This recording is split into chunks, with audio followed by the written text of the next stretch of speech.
Claudine Barreto at Mark Anthony Fernandez nagkabalikan na, pero ito ay para lamang sa isang proyekto sa telebisyon. First Love Never Dies? Balik-tambalan nga sina Claudine Barreto at Mark Anthony Fernandez matapos ang 30 taon. Si Mark ang unang pag-ibig ni Claudine noong 16 na taon gulang pa lang siya. At kahit young love, mapusok ang naging relasyon nila noon, hindi niya ito malilimutan. Inamin ni Claudine na siya ang nag-ghost kay Mark noon, pero nanatiling magkaibigan sila at may respeto sa isa't isa. Noong dekada 90, isa sa mga pinakasikat at kinahuhumalingang tambalan sa showbiz ay sina Mark Anthony Fernandez at Claudine Barreto. Ang kanilang matinding chemistry sa pelikula at telebisyon ay hindi lamang umantig sa puso ng mga manonood, kundi nauwi rin sa isang totoong pag-iibigan na lalo pang pinasaya ng kanilang mga tagahanga.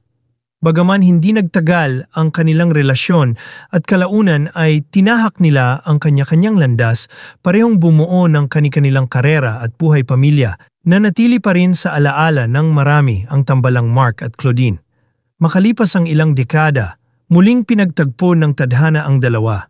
Ang iconic love team ng dekada 90 ay muling magbabalik.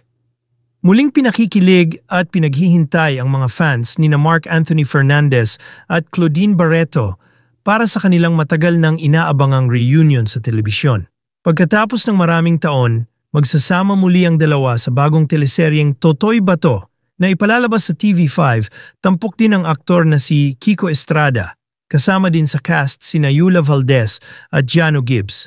Excited na excited ang mga tagahanga na muling masilayan ang chemistry at tambalang hindi kumukupas ni na Mark at Claudine, isang pagbabalik na siguradong magpapabalik ng alaala at muling magpapatibok sa puso ng mga manonood.